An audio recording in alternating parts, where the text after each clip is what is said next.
Hello and welcome to the MovieKing Podcast. My name is David Jurmann and I'll be your host. On today's episode, I'll be reviewing the live-action remake of Snow White. And in the second half, I'll be reviewing the film A Working Man. So starting off with Snow White, what better way to do my 50th episode of this show than review this movie? And let me start off with this. I'm fully aware of all the controversy behind this movie. Both Snow White actor Rachel Zegler and Evil Queen actor Gal Gadot have been under fire by different groups of people for their beliefs. And look, I'm not here to comment or judge any of that. I try to separate the art from the artist as much as I can while watching a movie, unless the artist happens to be like a total murderer or piece of garbage or absolutely terrible, absolutely terrible, irredeemable human being or something like that. So my thoughts on this movie will have nothing to do with the actors involved or any of the controversy. I went into this movie with an open mind. I tried to just not, think about any of the controversy. I tried to block it all out, any of the negativity surrounding this movie. Like every movie, I think you just got to kind of forget about anything you might think about it. Just go in blind and just see what it is. And with that being said, let's get into it. To be blunt, this movie is very bad, but there's actually more to the story than that. A lot of Disney's live-action remakes have felt kind of lifeless and pointless, especially some like The Lion King, Pinocchio, and Dumbo. Don't get me wrong, like I enjoy all the original movies that they had, but the remakes in particular for those I thought were really dull and just not good at all, really. But they have had a few I enjoyed, like Aladdin, The Jungle Book, and Pete's Dragon.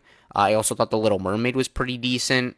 And the issue with this movie is actually very different from a lot of the other remakes that we've gotten. The issue with a movie like The Lion King is that it's literally just a worse copy and paste of the original. And that also goes for like Pinocchio and kind of Dumbo a little bit too, where I think it's just that I would never want to rewatch those over the original.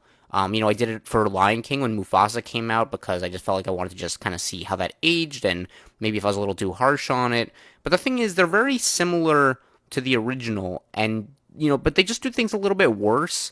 So I'll never want to watch the live action remake again. I think these movies are just made for money. They're not really made for quality purposes or for, audience enjoyment. They're really just made to be a way for you to say like, oh, I want to go to Disney World now and I want to ride the Dumbo ride or I want to, I want to support Lion King on Broadway or something. I don't know. They just feel like, they're kind of just marketing tools for Disney. I don't really, I think they're just meant to keep the brand alive more than actually being a good movie. And that's my problem with these live action remakes. I mean, How to Train Your Dragon's coming out from DreamWorks in a few months. And I think they just announced they're making a live action How to Train Your Dragon 2, which again, it's just like, you're not making these because you thought you had to do this again. Like, you're doing it just because, Universal's opening a new theme park, and you just want to make something that can advertise it and get people excited for that. And, it's instant money. It's like a guaranteed success. So that's pretty disappointing. But, I mean, Disney has been struggling a little bit lately. I mean, Snow White's not doing great at the box office.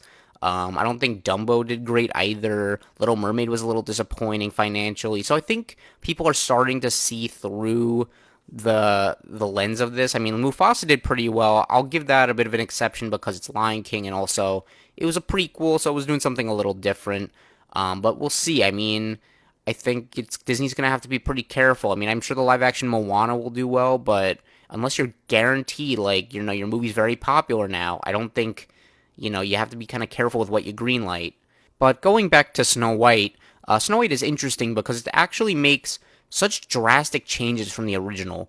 And it's so different from these other ones like Lion King that just tell the same exact thing. Like, Snow White tells the same story as the original movie, but nearly everything in the story is different in some way. And this is something I've really been begging Disney to do because I'm like, if you're gonna make a live action remake, you should give me a reason to watch it over the original sometime. And that would be changing things enough that maybe I can, like, view it as its own thing.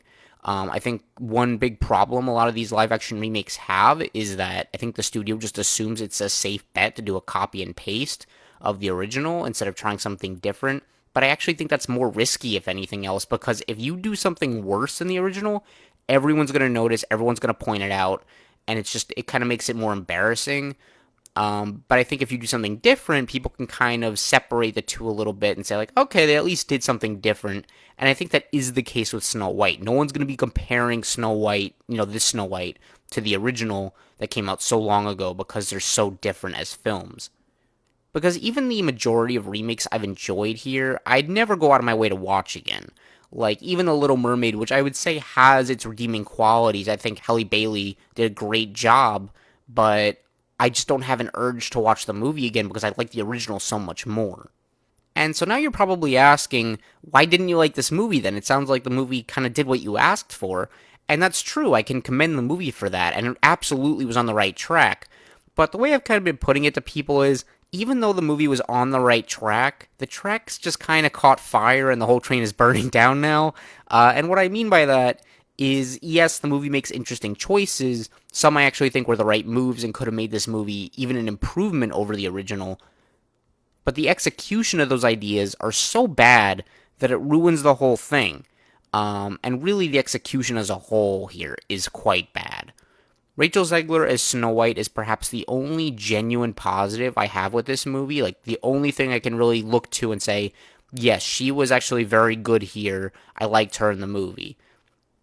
She captures the spirit of the character perfectly, and her voice is great. I'd also say Dopey the Dwarf is maybe one of the other elements I kind of enjoyed.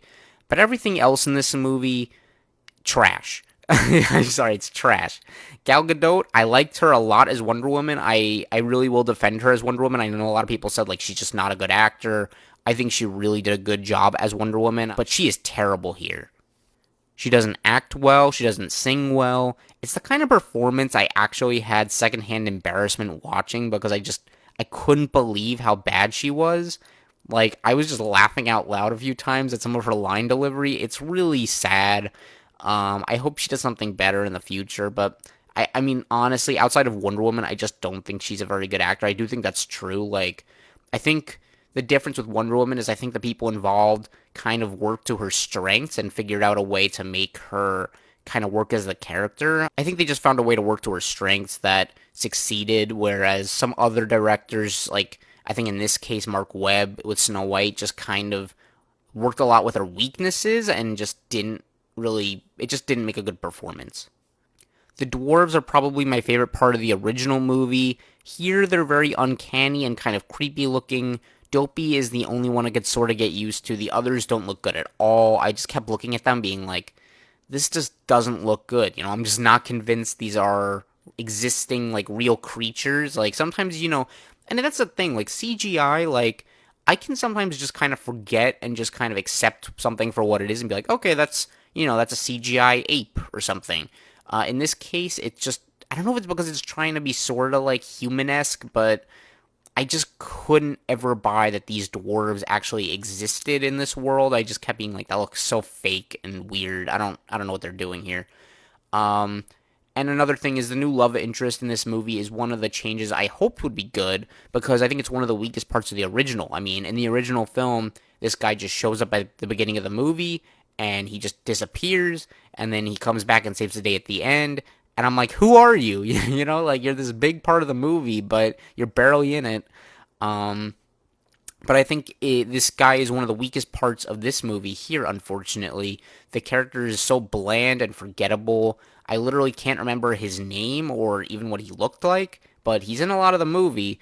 And I just didn't really care for what they did with his character. I see what they were trying to do, and again, I think it's one of those changes that could have made this movie an improvement, but I just didn't like it.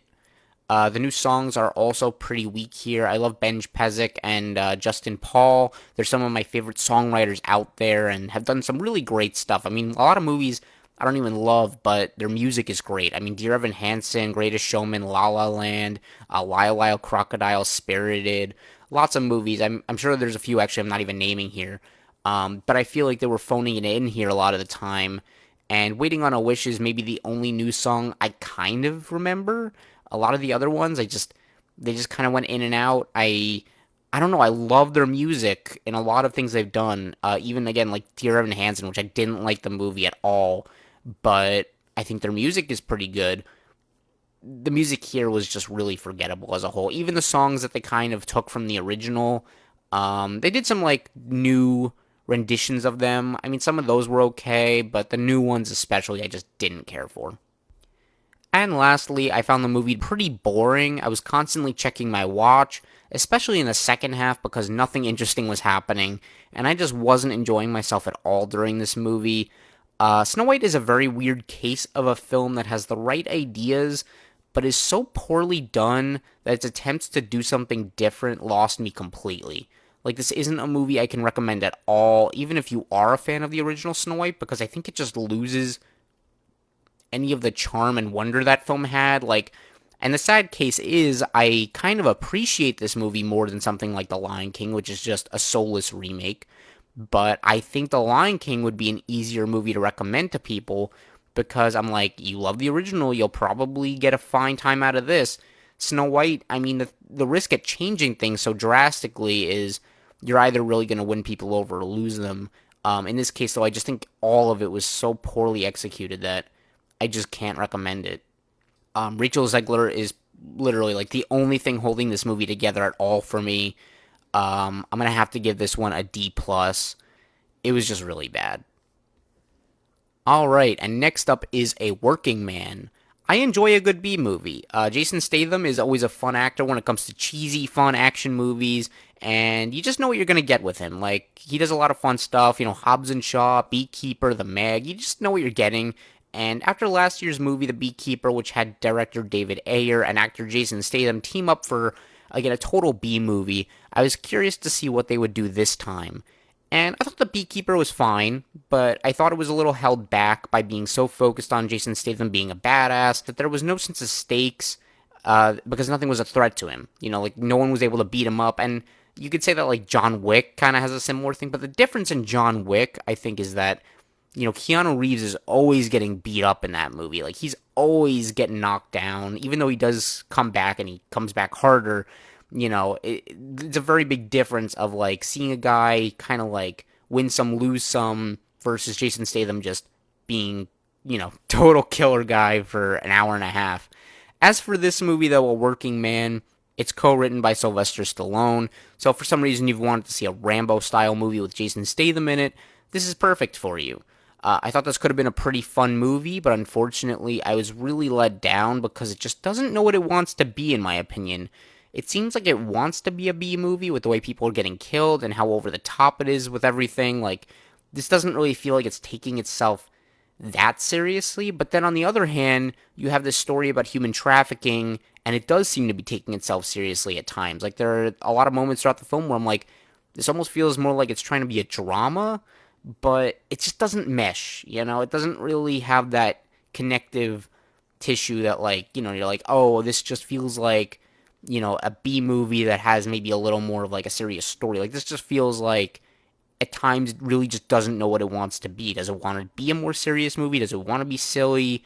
I just couldn't really figure it out while watching this movie. And it's not like you can't have an over-the-top story like this because Rambo exists, and so does Taken. So it's not like this kind of thing couldn't be done, but A Working Man struggles to find that sweet tonal balance that would have made this work, and I think that's really one of its biggest problems. The setup was actually pretty good here, though, and got me intrigued, but the more it went on, the more I thought, wow, this is getting very confusing and convoluted, like, what's going on here? And also, I'm just not interested in seeing where this goes anymore. And a lot of that is because this movie just doesn't take the time to make us care about the characters, and that's a really big issue. Sometimes it's not, the end of the world in a B movie. I mean, you're not expecting great character development. You're not expecting, this great, like, auteur, like, great quality cinema. I'm watching The Working Man going and knowing I'm not getting that. But when you have a more serious kind of story and you're really trying to make me, care about this guy, like, beating people up and, trying to rescue someone, I think that matters if you don't care about the characters very much. Jason Statham here plays this construction guy who has a very particular set of skills and he's good at hurting people. We learn that he has a daughter and a friend from the past, but it's such a small part of the movie that I forgot both were even a thing until the movie, like, reminded me later. And I think that's another big issue because if you, like, really hammered on the fact that, like, he's got a daughter and he cares about his daughter, it would make saving this other person a lot more important to me. Like, it would make me feel a lot more sympathetic and, really want him to, to win. Because we don't really feel much of a connection towards him, though, I'm just like, you could have anyone doing this job and, like, it would be just as interesting because, what makes this guy any special? Besides the fact that he's good at hurting people. And I just thought that was a really big disappointing aspect because none of the characters really are well developed. And I think you need that in a movie like this a little bit. The villains here are also very convoluted. There are so many, and none feel like the big bad we're rooting against, so it all falls apart. Like usually in these kind of movies, you have like that one guy, the big boss guy that like you need to take out and like, on the way to get everything. It just doesn't really feel like that here. It just feels like every guy is kind of like this big boss guy for a minute, like, and after a while you're just like, I don't even know like who we're fighting anymore. Like, I don't know who's responsible for this. I don't know who we're even really supposed to be rooting against. I mean, they're all bad people. It just gets very convoluted, and I was just really like a little confused with like what's going on here. I think that really could have been explained better. Especially because similar to the Beekeeper, there's just no sense of stakes. Jason Statham is practically invincible here, and that means I'm not worried about him getting hurt or losing the people he cares about because I know he's going to be fine and get the people he cares about back. And for the record, Jason Statham has a rule in his contract that he can't lose a fight, so maybe that's why. But sometimes in his other movies like Fast and Furious, like, he still gets beaten up a little bit. I mean, he still wins, or like his fights, I guess, but I don't know. Just here, I just never felt any danger whatsoever for him, and I think that's just a big thing in action movies. Like, you want the hero to feel beaten at times, but you don't get that. And don't get me wrong, this movie does have its moments. There are a few enjoyable fights and a couple interactions with villains that are cool, but as a whole, I just didn't care that much. And none of the performances here are good either. There's no standout action scene that wowed me. There's no twist that shocked me. No story beat that hooked me. Nothing about this movie is better than fine. And that's really its biggest problem. Because when nothing is better than fine, the whole thing just feels forgettable and kind of like really underwhelming. The best it can do is offer a few scenes that show potential for what this movie could have been. And I think, frankly, it needed to choose between being an action B movie like The Beekeeper or a more serious movie like Taken. But since it doesn't, it's just kind of awkward, and it's just in this awkward middle ground where it doesn't know what it wants to be. I was really hoping to say that I enjoyed this film and that it's worth seeing, but I just can't. Maybe on streaming if you love Jason Statham in these kinds of movies. I mean, I'm not saying everyone's going to hate it. I'm sure there will be people who do enjoy it, and I'm sure it'll have its audience. I think that there will be people who get a good time out of it, but otherwise, I'd recommend spending your time and money watching something else like Mickey 17, Novocaine, or even Black Bag, which I haven't reviewed here, but it is pretty good. I enjoyed it. Go check that out maybe. But as for A Working Man, I was very disappointed. I just think it could have been a lot better, and I don't know. I was pretty let down by it. So I'm gonna give this movie a C minus. And that about does it for this episode. If you want to follow my reviews, you can find me on Letterboxd at MovieKing1224. You can also listen to this podcast on your favorite apps such as Spotify, YouTube, Apple Podcasts, and Amazon Music. If you have any comments or feedback, I would love to hear it and improve this show. And of course, if you've enjoyed this episode, please consider liking, subscribing, and hitting the notification bell to hear more like it. I appreciate you all so much for listening, and I'll talk to you next time. Thank you. Bye-bye.